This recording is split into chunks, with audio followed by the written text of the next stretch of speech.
natin ang ating mga puso sa Mateo chapter 8, beginning verse 5 to 13. Basahin po natin. Mateo 8, verse 5 to 13. Ang sabi po, pagpasok ni Jesus sa Capernaum, lumapit ang isang kapitang Romano at nakiusap sa kanya, Ginoo, ang alipin ko po'y naparalysis. Siya'y nararatay sa amin at lubhang nahihirapan. Paruroon ako at pagagalingin siya, sabi ni Jesus. Ngunit sumagot sa kanya ang kapitan, Ginoo, hindi po ako karapat-dapat na puntahan pa ninyo sa aking bahay. Sabihin po lamang ninyo at gagaling na ang aking alipin. Ako'y nasa ilalim ng mga nakatataas na pinuno at ako man ay may nasasakupang mga kawal. Kung sabihin ko sa isa, humayo ka, siya'y humahayo, at sa iba, halika, siya'y lumalapit. At sa aking alipin, gawin mo ito, at ginagawa niya. Namangha si Jesus, nang marinig ito at sinabi niya sa mga taong sumusunod sa kanya, sinasabi ko sa inyo na hindi ako nakatagpo kahit sa Israel ng ganito kalaking pananalig. Tandaan ninyo, marami ang darating, buhat sa silangan at kanluran at dudulog sa hapag, nakasalo ni na Abraham, Isaac at Jacob sa kaharian ng langit, ngunit marami sa lipin ng Israel ang itatapon sa kadiliman sa labas. Do'y manananis sila at magngangalit ang kanilang ngipin. At sinabi ni Jesus sa kapitan, umuwi na kayo, mangyayari ang hinihiling ninyo ayon sa inyong pananalig. Noon din gumaling ang alipin ng kapitan. Praise God sa pagkabasa po ng banal makapangyarihang salita. Tayo pong lahat ay manalangin. Pwede ko pong hilingin ang bawat isa na tayo po ay tumayo at buksan natin ang ating mga puso, ihanda natin ang ating puso sa salita ng Diyos, at buksan natin ang ating mga puso at manalig tayo na sa araw na ito, anuman ang daladala mo, ang Diyos ay kikilos, ang banal na Santong Espiritu ay kikilos sa ating kalagitnaan.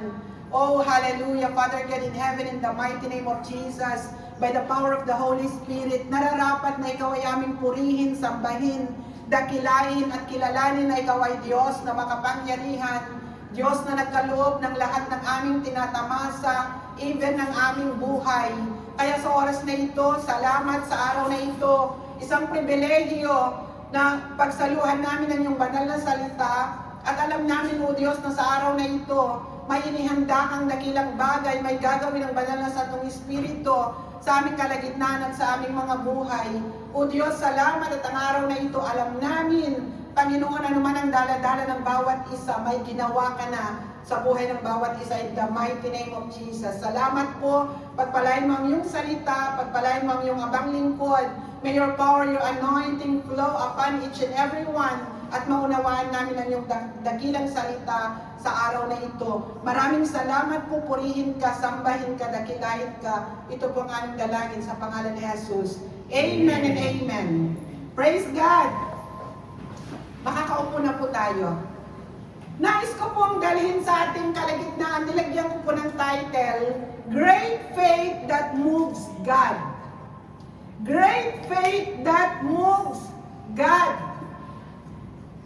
Ang sabi po, alam po nating lahat, ano po ang sabi po ng Hebrew 11 verse 1? Ang pananampalataya ay, kung ikaw ay nananalig na mangyayari ang iyong inaasahan kahit hindi mo pa nakikita. Praise God. Mananalig ka na mangyayari ang iyong inaasahan kahit hindi mo pa nakikita. So, ibig sabihin, ang pananampalataya ay ito'y inaasam mo na kung saan mangyayari kahit hindi mo pa nakikita. Kanino po tayo nananalig at nananampalataya na mangyayari ang mga inaasahan natin? Tayo po ilalapit sa Panginoong Jesus. Tayo ilalapit sa ating Amang nasa langit through Jesus Christ and by the power of the Holy Spirit. Kaya sabi po ng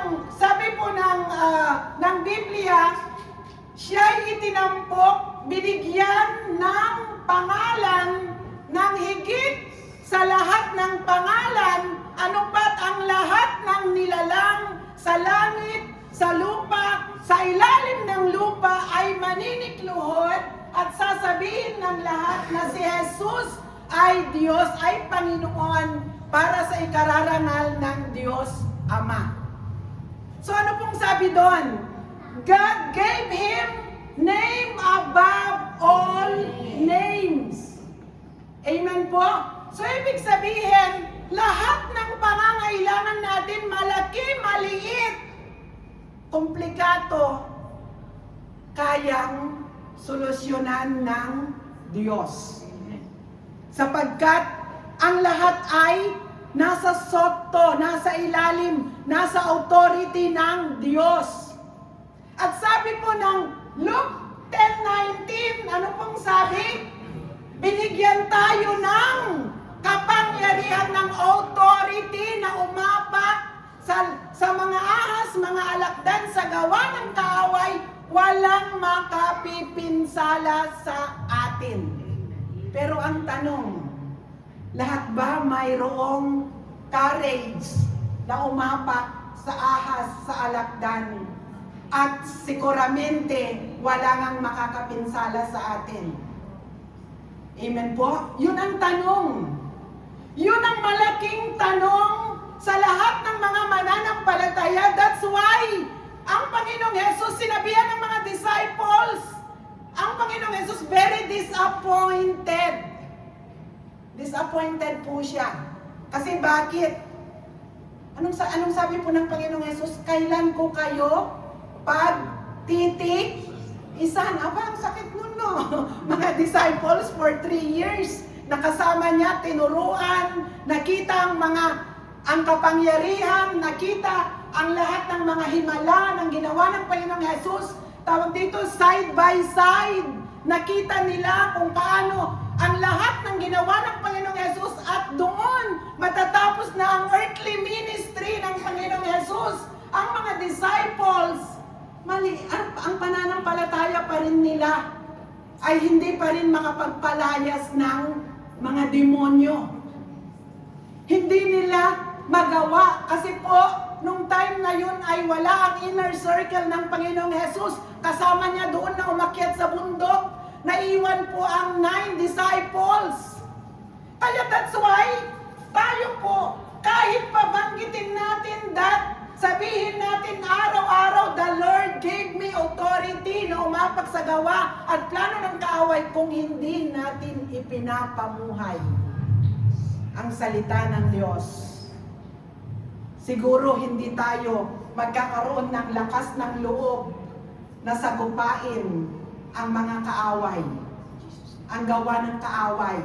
Pero pag namumuhay tayo ayon sa kalooban ng Diyos that God given us the authority, malakas ang loob natin na tayo po ay hayagan in the mighty name of Jesus, go away. Kung may maramdaman ka na mga discomfort sa sarili mo, alam mo na may nakapasok na mga espiritu ng kaaway, go, leave me in the mighty name of Jesus. Ang aking katawan ay templo ng banal na Santong Espiritu. Hindi ko pinahintulutan na i-manipulate mo ang aking buhay sapagkat ang buhay ko, inialay ko lang sa Diyos. Amen po?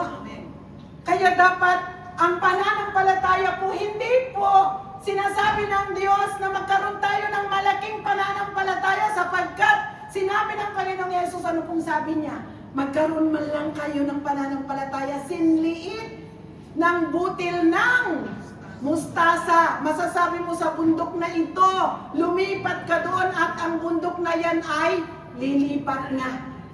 So, kung iisipin mo ay sinabi niya doon na hindi niya hinahanap yung malaki ang pananampalataya mo. Pero, itong topic natin ngayong araw na ito, great faith that moves God. Kagaya po ng binasa po natin ng isang kapitan itong centurion na to. Hindi po siya ito mananampalataya na malapit sa Panginoong Hesus. Pero ang pananalig niya sa Diyos ay matindi. Amen po? Matindi ang kanyang pananalig sa Diyos. Kaya po, dito po binasa po natin itong dito sa Mateo chapter 8 na kung saan ang number 1 po na nais ko pong itakal about great faith. Great faith believes God's authority. Sino po dito naniniwala, nananalig sa authority ng Diyos? Amen po? Na doon ay nabasa po natin sa verse, ang sabi po sa verse 5 ay, ang kanyang alipin ay, ano po ang sabi po doon? Nahihirapan. Ang nakiusap, Ginoo, alipin ko ay na-paralysis, siya'y nararatay sa amin at lubhang nahihirapan. Tignan niyo po, ang kapitan na to, ang nilapit niya, hindi niya sarili. Yung alipin niya. Na kung saan, ikaw at ako, mayroon kang kapamilya, kaibigan, malapit sa puso mo, na bagamat hindi ikaw ang nahihirapan, pero inilalapit mo siya sa Diyos. Sa pamamagitan ng panalangin. Sino po ang gumagawa nun?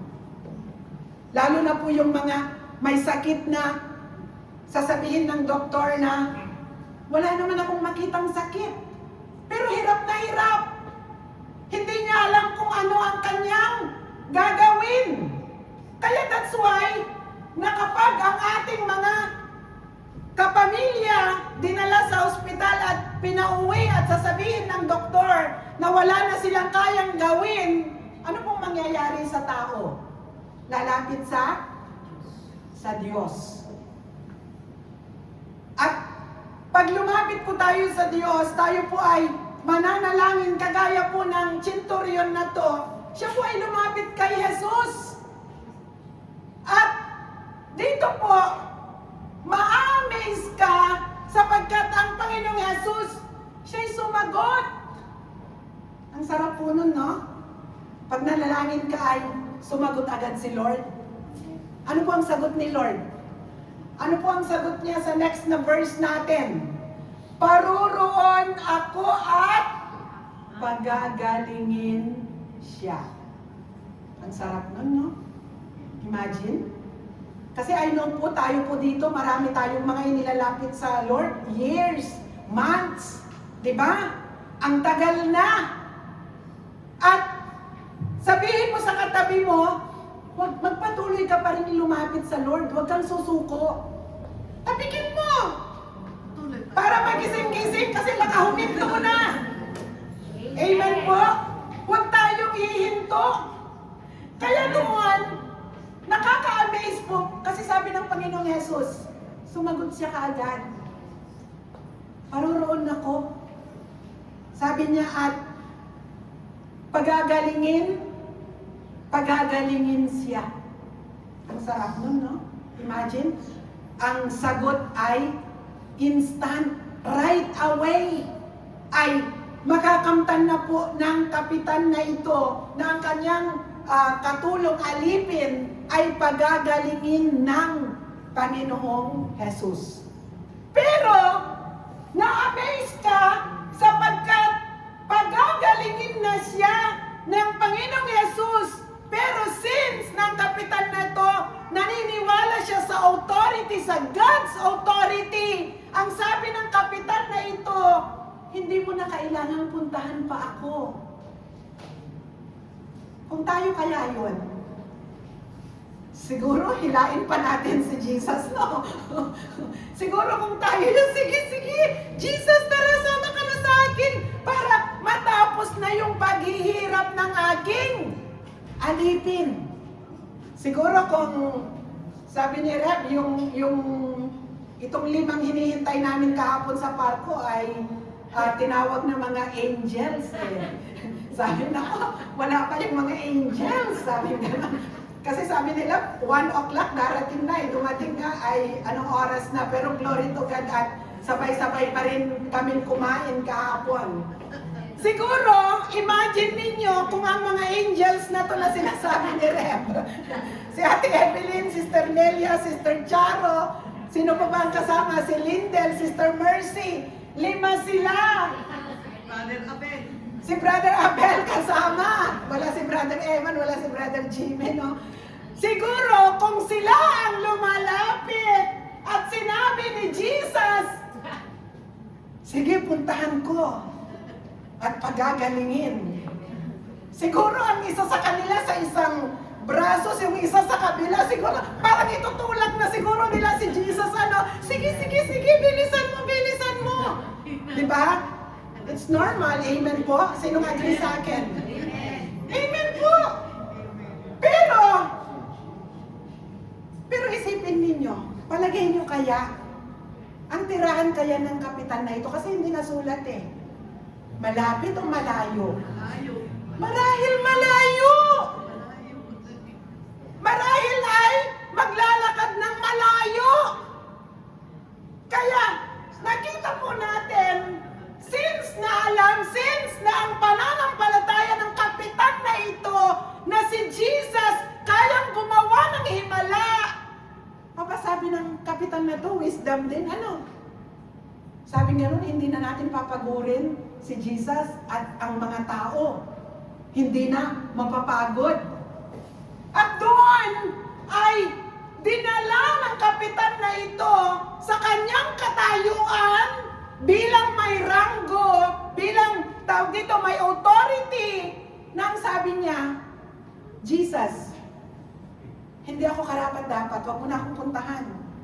Ang sabi niya, ako rin ay may authority.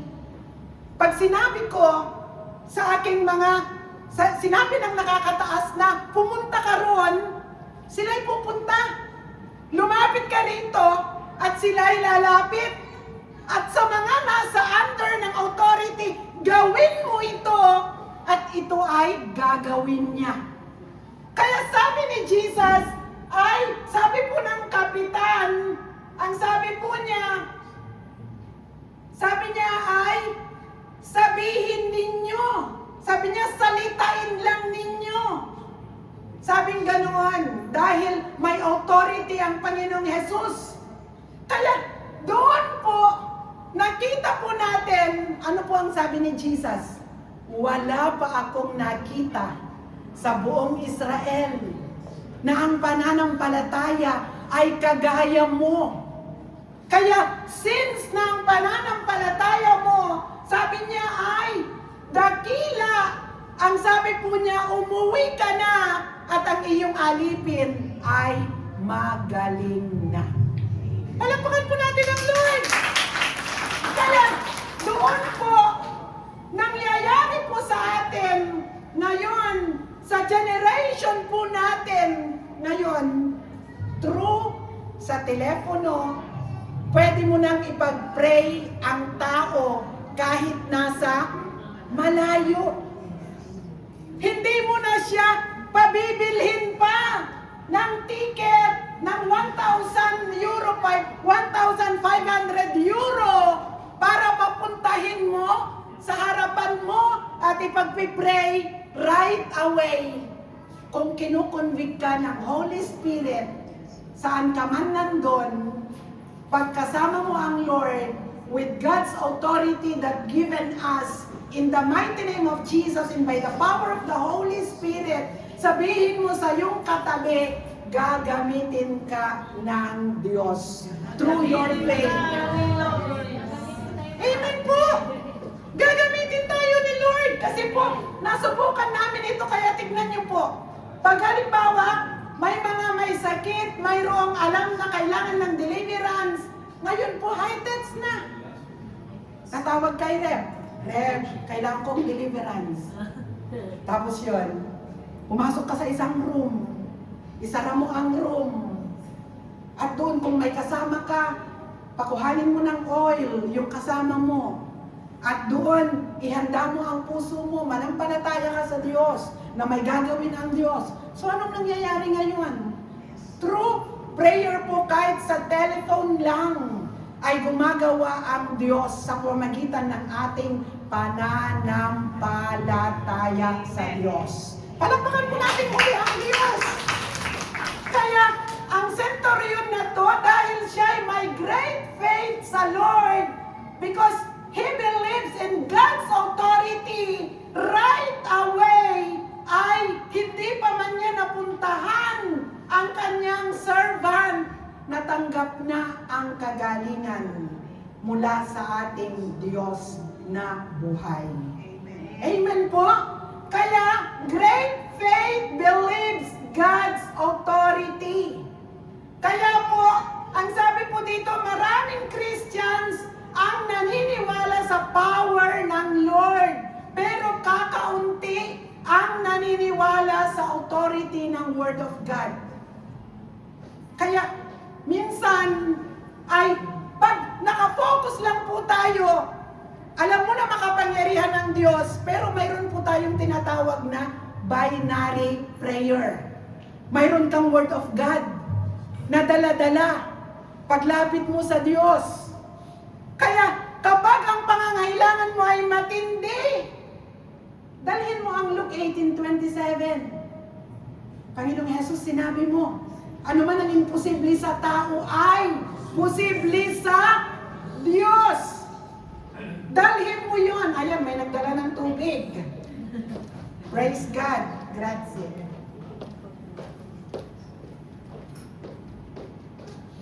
Kaya, tayo po ay manalig tayo sa authority ng salita po ng Diyos. Napakahalaga po. That's why, ang sabi po ng Romans ay, faith comes from hearing and hearing of the Word of God. E paano kung wala po tayong Word of God? Amen po? Kaya napakahalaga na mayroon po tayong salita ng Diyos sa ating mga puso na sa oras ng pangangailangan, mayroon po tayong sandata. Kahit maliit lang yung espada mo. Diba? Kasi po yung mga warrior of God, pag nakipag-battle po sila, kapag po mahaba ang espada nila, talagang ihahanda nilang ganyan. Ang warrior, paglalaban sila, ganyan, ang taas, ano? Kung maliit yung espada mo, aba, hindi mo na kailangan ng lakas. Ganyan mo lang, oh. So, ganun lang ang hawak mo, ano? Pero sabihin mo sa katabi mo, at least may espada. Kahit maliit lang. Diba? Kahit isang verse lang yan. Kung buong puso mong pinapanampalatayanan yan, mangyayari, the Lord will move. At gagawa po ng miracle ang Diyos sa ating mga buhay.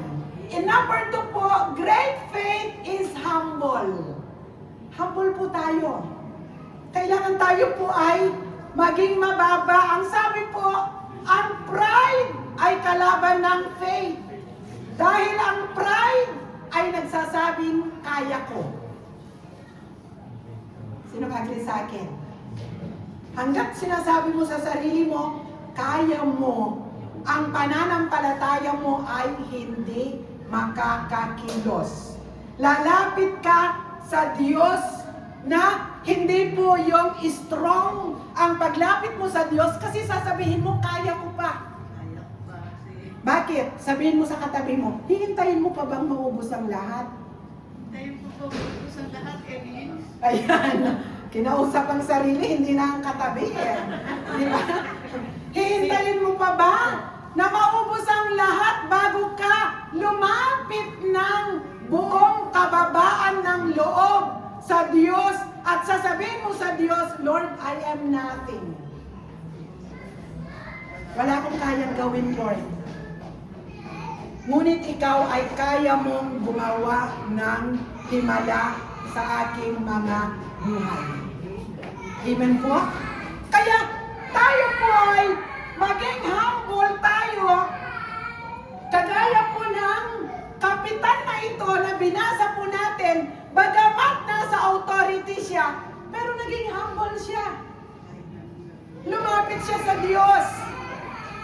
Hindi siya nag-atubili sa paglapit niya sa Diyos na kung ano man ang sasabihin ng mga nasa paligid niya, kung hindi, siya po ay nagpakababa, naging mababa. Ang sarap po nun. Alam niyo po ba yung totoong rest natin?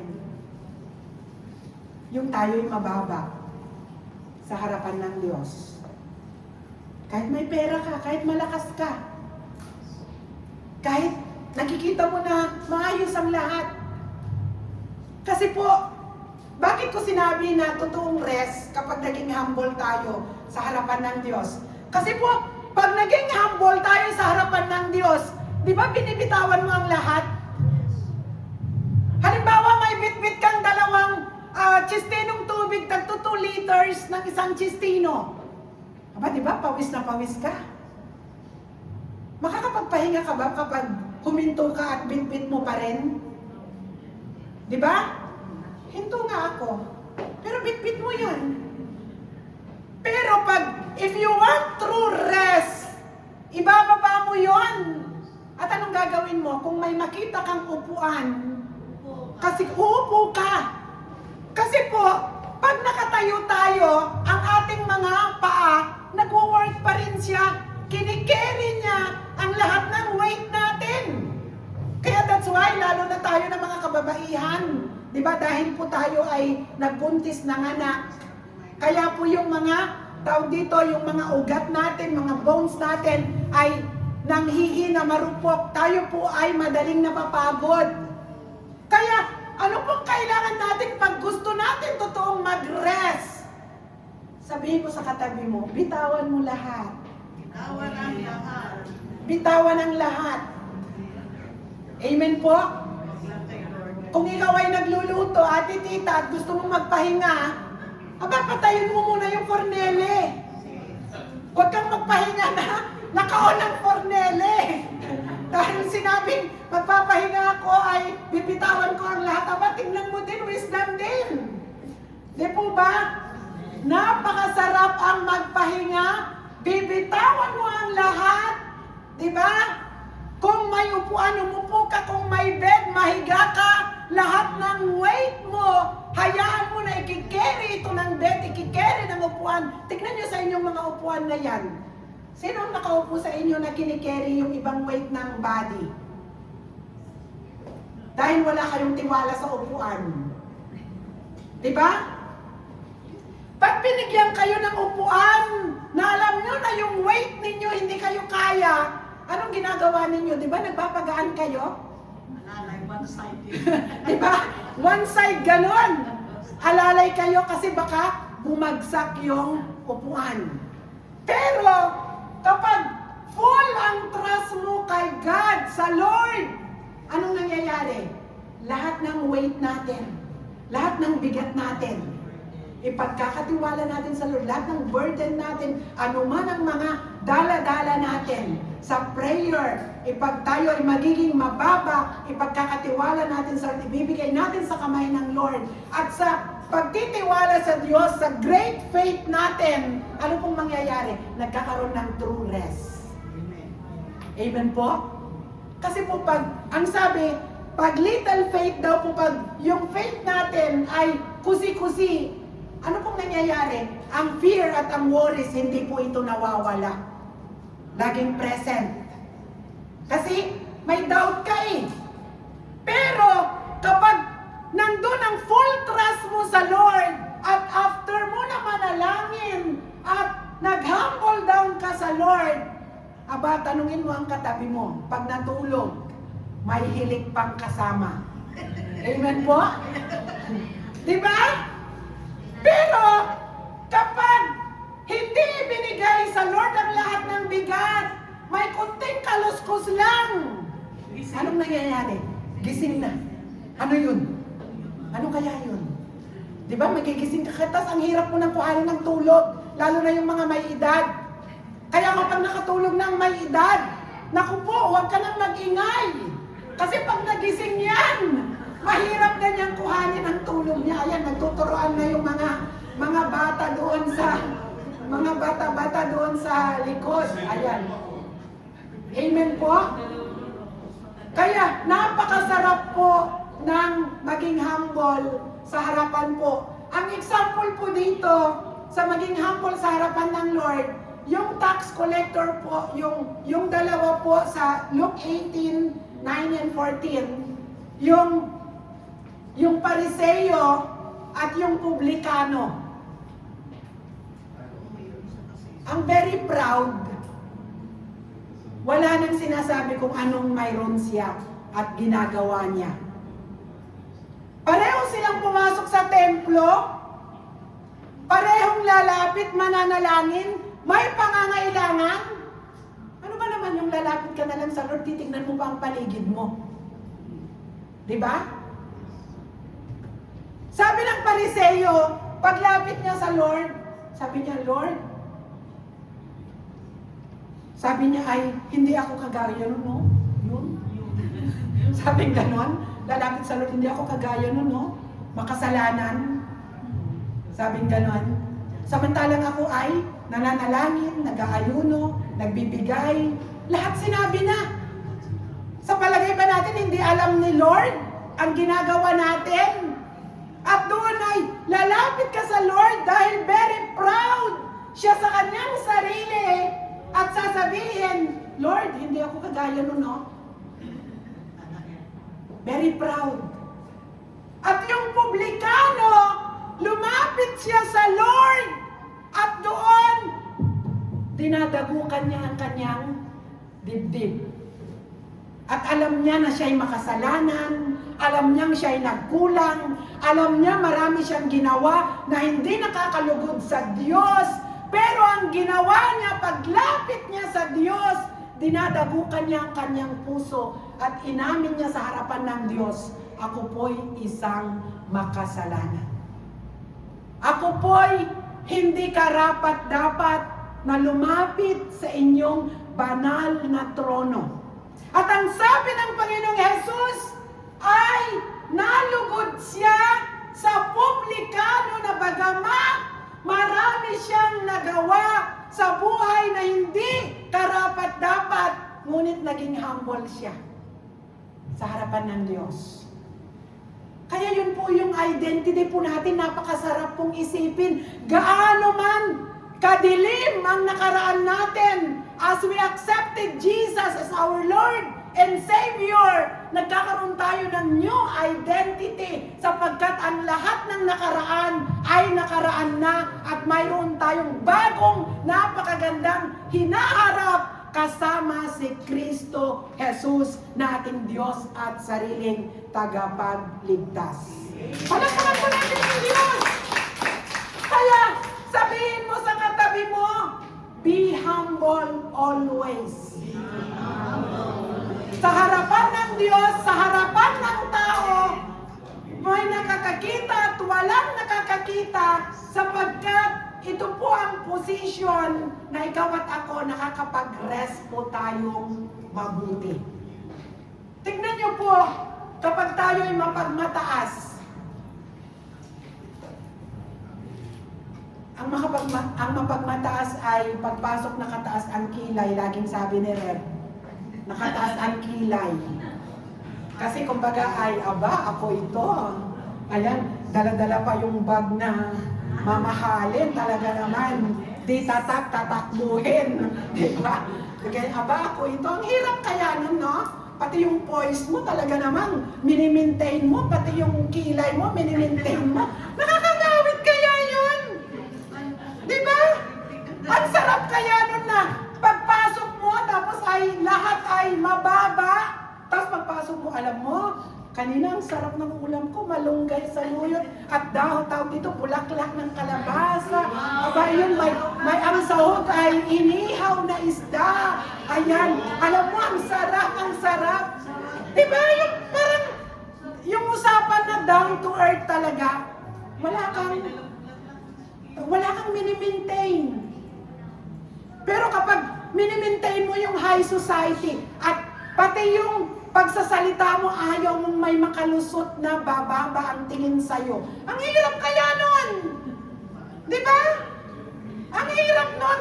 Kaya tayo po, hindi man, tawag dito, ang suot natin ay tatakbuhin, may tatak o wala, basta malinis ang puso natin sa harapan ng Diyos, masaya tayo, may pananampalataya tayo sa Diyos, tayo ay higit pa sa pinakamayaman sa ibabaw ng lupa. Sino yun? Tayo yun! Amen po! Mayaman sa kapayapaan, mayaman sa kaligayahan, mayaman sa pananampalataya, sapagkat kung may pananampalataya tayo, lahat ng pangangailangan natin ay mayroon tayo. Because God is our great provider. Amen po? Hindi tayo magkukulang. And number 3, sabi po, great faith perseveres. Mananatiling matatag at hindi sumusuko. Sino po dito ang nananatiling matatag? Hindi na po natin tatanungin sino ang may pinagdadaanan dito. Lahat tayo may pinagdadaanan. Hindi na natin tatanungin, matindi ba ang pinagdadaanan mo? May pangangailangan ka pa. Lahat po tayo, habang tayo nabubuhay, sabihin mo sa katabi mo ay may pangangailangan tayo. Habang nabubuhay, may problema tayo. Habang nabubuhay, minsan may sakit karamdaman tayo. Ibig sabihin, kailangan natin ang Diyos. Amen po? Kailangan natin ang Diyos. Lahat tayo ay kailangan natin ang Diyos. Pero bakit sabi po, great faith perseveres, mananatiling matatag at hindi sumusuko? Bakit? Kasi minsan pag hirap na, sumusuko, bumibigay. Kaya that's why, tignan mo ang katabi mo, tignan mo mabuti ang katabi mo. Sometimes ang katabi mong yan nagiging Aaron at Hur.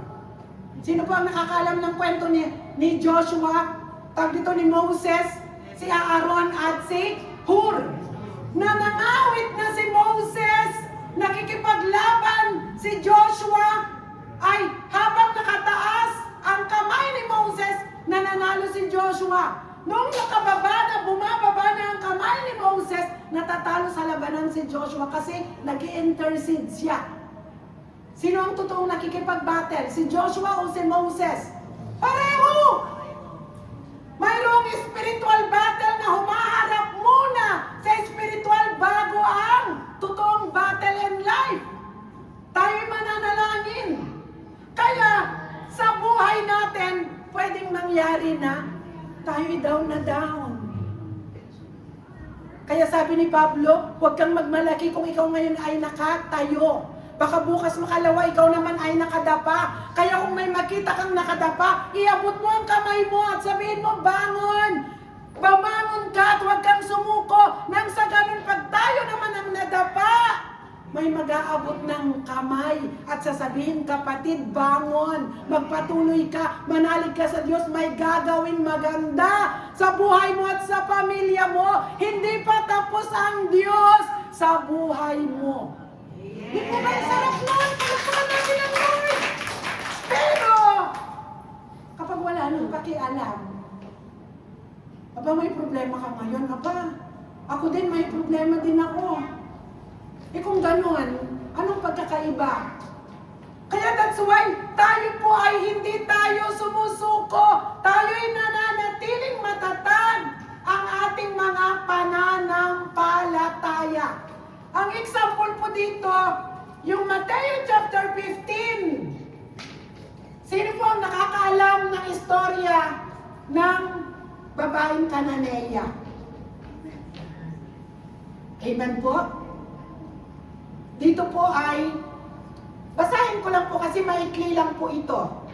I believe po na ang araw na ito ay nais ng Lord i-remind tayo ng through sa ating pananampalataya, may gagawin ang Diyos sa ating mga buhay, sa lahat ng mga ating mga hinaing sa Diyos. Ang sabi po doon, Matthew 15:21, umalis doon si Jesus, nagpunta sa lupain malapit sa Tiro at Sidon, lumapit sa kanya isang Kananeyang naninirahan doon at malakas na sinabi, Panginoon, anak ni David, mahabag po kayo sa akin. Ang anak kong babae ay inaalihan ng demonyo at masyadong pinahihirapan. Ngunit, gaputok maidi, tumugon si Jesus at lumapit ang kanyang mga alagad at sinabi sa kanya, pagbigyan na nga po ninyo at nang umalis, siya ay nag-iingay at susunod-sunod sa atin. Sumagot si Jesus, sa mga tupang naliligaw ng sambahayan ng Israel, lamang ako sinugo. Ngunit lumapit sa kanyang babae, lumuhod sa harapan at ang sabi, tulungan po ninyo ako, Panginoon. Sumagot si Jesus, hindi dapat kunin ng pagkain ng mga anak upang ihagis sa mga tuta. Tunay, ang mga tuta man ay nagsisikain ng mumong nalalaglag sa hapag ng kanilang Panginoon. Kaya't sinabi sa kanya ni Jesus, napakalaki ng iyong pananalig, mangyari ang hinihiling mo, at noon di gumaling ang kanyang anak. Grabe po. Ito isang Kananeya na sinabihan uli ng Panginoong Jesus, great, what great, great is your faith. Namangha ang Panginoong Jesus sa kanyang pananampalataya. Kaya that's why minsan sumusuko tayo.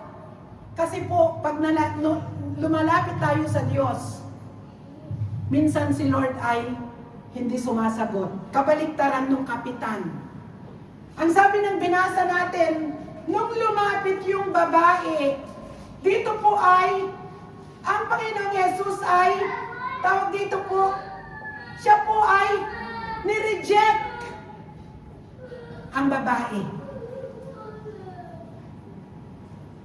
Kapag nakaramdam po tayo ng rejection, ano pong nararamdaman natin? Masakit? Nasusugat ang puso natin? Napapahiya kasi publiko po yun. Diba? Marami tayong minsan nararanasan na rejection, nasasaktan ng ating mga puso, nasasaktan ng ating mga pagkatao. At dito po ay, ang sabi po ng Panginoong Jesus ay, sa mga Israelita lang ako, sa Israelites lang ako sinugo.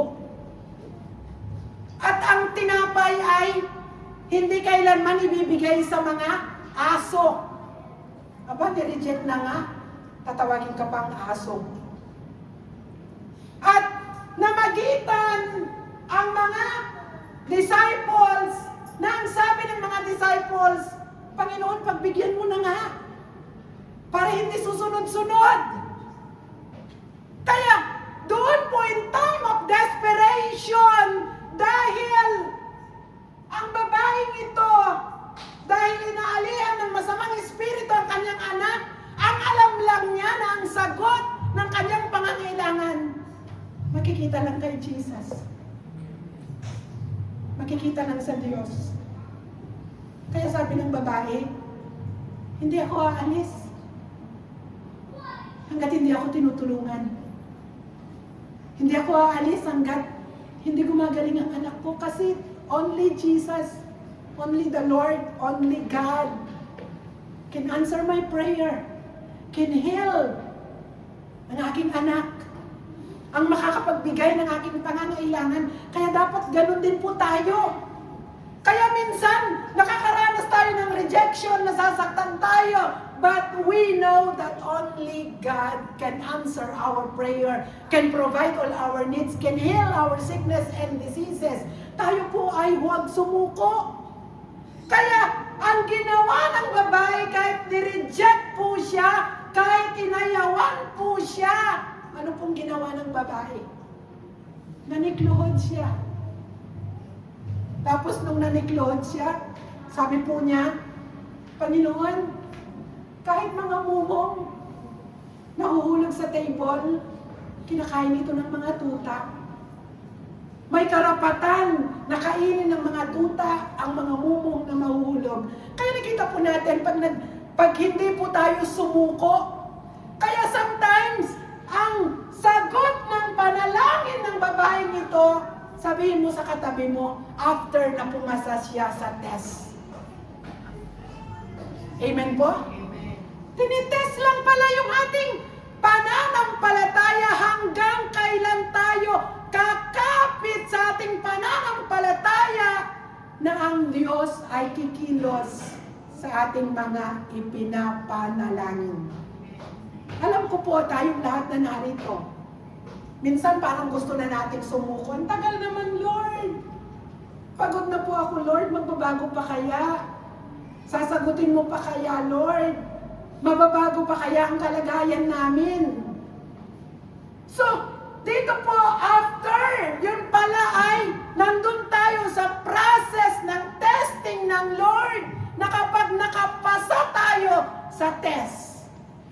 At doon, sinabi po ng Panginoong Hesus sa babae, ano po ang sabi niya ng babae? Tunay nga po, Panginoon, tugon ng babae.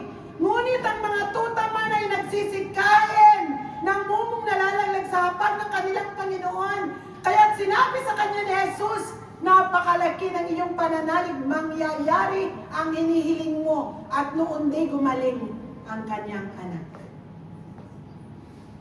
Pwede ipikit ninyo ang inyong mga mata at sabihin niyo sa Lord, Lord, hindi ako susuko. Alam ko, pagod ka na, hirap ka na, mahiningin ka sa Lord. Pero gaya ng babaeng Kananea na to, siya'y nireject, siya'y pinapaalis, ngunit hindi siya nawalan ng pag-asa, at dahil alam niya na si Jesus lamang ang tutugon ng kanyang pangangailangan. Kaya sabihin mo sa Lord, Lord, hindi ako susuko. Alam ko, sasagutin mo ang aking mga panalangin. Amen po. Kaya, dito po tayo pong lahat ay ituloy po natin ang ating pag-aaral. I know na napakinggan ng Diyos ang inyong mga declaration. Ituloy po natin, malapit na po akong matapos. Ang sabi po dito, number 4, bibilisan ko na po, number 4, great faith produces obedience. Nag-o-obey ba tayo sa Lord? Faith without works is dead. Pananampalatayang walang gawa ay patay. Kaya, kahit hirap ka na, pero gusto pa rin ng Lord na mag-obey tayo. Kapag may sakit ka, hirap ka, sabi ng Lord, Lord, anak. Sabi ng Lord, anak, mag-serve ka. Kahit hirap ka. Kahit walang-wala ka na, ang sabi ng Lord, anak, magbigay ka. Nagbibigay ba tayo? That is part ng ating obedience. Kaya, sa ating pananampalataya, tayo po ay mag-obey. Sabi po, faith obeys before understanding. Kahit hindi natin naunawaan, sabihin mo sa katabi mo, kailangan natin mag-obey sa Lord. Amen po? Pag magbakasyon ka, ito po isang testimony. Magbabakasyon ka, kulang na kulang ang budget mo, at nagtatites ka monthly sa Lord. Huwag mong gagamitin ang tithes mo para magbakasyon. Mawawalan ka. Kaya, maging smart ka kasi this is part of our obedience. Bago ka magbakasyon, ibigay mo muna ang tithes mo. At anuman ang pangangailangan mo, ibibigay ito ng Diyos. Palakpakan natin ang Lord. Dahil great faith dito ay ang Diyos ay kikilos sa lahat ng ating mga pangangailangan. Testimony po ito, bago ako nagbakasyon, binigay ko ang tithes ko sa Lord, and the Lord provides ng lahat ng pangangailangan. Ito po ay paalala ng Diyos. And the great example ng great faith produces obedience ay alam nating lahat. Hindi na po natin ito kwento si Noah. Pinagtawanan siya, hindi niya naunawaan, nasa tuktok siya ng bundok. Pero sinabi ng Lord, gumawa ka ng daong dahil magkakaroon ng floods. At siya'y sumunod, at ano pong nangyari, siya at ang kanyang pamilya ang siyang naligtas with a pair ng lahat ng creation ng Lord. Amen po? Kaya kailangan nating mag-obey. Great faith focuses on Jesus, not the storm. Kaya pag mayroon po tayong great faith, kahit may storm, huwag po tayong matakot. Kasi po ang fear, kapag walang faith, ano po ang kapalit? Takot. Pag walang faith, ang kapalit ay takot. Kaya doon po, huwag nating ituon ang ating, tawag dito ang ating focus, ang ating paningin, sapagkat sabi po dito, faith magnifies God, fear magnifies the problems. Anong gusto mong i-magnify? True faith magnifies God, or fear magnifies, lumalaki ang problema. Ang liit-liit lang ng problema kasi nakatingin ka sa problem dahil may takot ka, lumalaki ang tingin mo sa problema. Kaya ang sabi po, great faith focuses on Jesus, not the storm. And the best example po natin ay ang buhay po ni Pedro. True faith po, nakalakad po siya sa tubig at nung tumingin na siya sa hangin, sa storm, ano pong nangyari? Siya'y nagsimulang lumubog. Kaya sabihin mo sa katabi mo, huwag kang tumingin sa storm. Look unto Jesus. Siya po ang simula at ang wakas. Gagawa po siya at gagawa ng himala sa ating mga buhay. Kaya po dito, sa conclusion natin, balikan lang po natin ang ating mga examples na pinag-aralan. Yung centurion na kapitan, siya po ay great faith, siya po ay naniwala sa God's authority. At siya po ay naging humble sa harapan po ng Panginoong Jesus. And great faith perseveres. Kagaya po ng babaeng Cananea, nakaranas man ng rejection, hindi siya sumuko. And great faith produces obedience, and great faith focuses only on Jesus, not the storm. Amen po? Kaya I believe, tayo pong lahat, mayroon po tayong mga pangangailangan, pero kapag tayo hindi sumuko, at tayo po ay nanatili, na kung saan ay nakafocus tayo sa Diyos, tayo po ay hindi bibitaw sa ating mga pananampalataya. Sabi po dito, basahin ko lang po dito, practical applications. Kung may sakit ka, believe God's healing power. Kung may financial struggle ka, trust God's provision. Kung may family problem ka, trust God's wisdom. Amen po? Kung naghihintay ka, sino pong naghihintay, may hinihintay dito na gagawin ng Lord to answer mga sagot ng ating prayer, keep believing. Sabihin mo sa katabi mo, keep believing. Amen po? Kung umiiyak ka, tingnan mo nga ang katabi mo kung umiiyak. Ayan. Kung umiiyak ka, keep praying. Kagaya ng babaeng Cananea. Umiiyak siya, hindi siya tumigil. Kasi po ang pananampalataya hindi nakukuha sa nararamdaman. Ang pananampalataya po ay hindi mo iyan kung anong nararamdaman mo. Ikaw ay keep believing on God. Keep praying sa Lord. Kung hindi mo nakikita ang sagot, ikaw ay manatili sa harapan ng Diyos. Faith is not based on feelings. Faith is based on God's faithfulness. Ang Diyos ay tapat sa kanyang mga salita. Amen po? Kaya sabi dito, remember, great faith is not about having a great believer. It is about believing in a great Savior. So, tayo po ay, kahit may pananampalataya, but we must believe that we have a great God. Sino pong naniniwala dito? Mayroon tayong Diyos na makapangyarihan, kayang gumawa ng himala sa ating mga buhay. Amen po? Kaya po sa ating lahat, bago tayo tumayo, sabi ni Jesus, if you have faith as as small as mustard seed, nothing will be impossible for you. Walang imposible sa ating Diyos na buhay. Kaya po, tayong lahat, I know and I believe, bago tayo lahat, ang mga iba nakapagbakasyon na, ang mga iba magbabakasyon, saan man tayo dalhin ng Lord, hanggat ang ating pananampalataya ay nandoon, kasama natin ang Diyos, kasama natin ang banal na Santong Espiritu, walang distance, ikaw at ako, with God's authority na ibinigay sa atin, sabihin mo sa iyong katabi, kikilos ang Diyos sa buhay mo, gagamitin ka ng Diyos in a mighty way at magbibigay ka sa Lord ng glory saan ka man nandun. Amen po? Tayong lahat ay tumayo sa araw na ito. Hallelujah!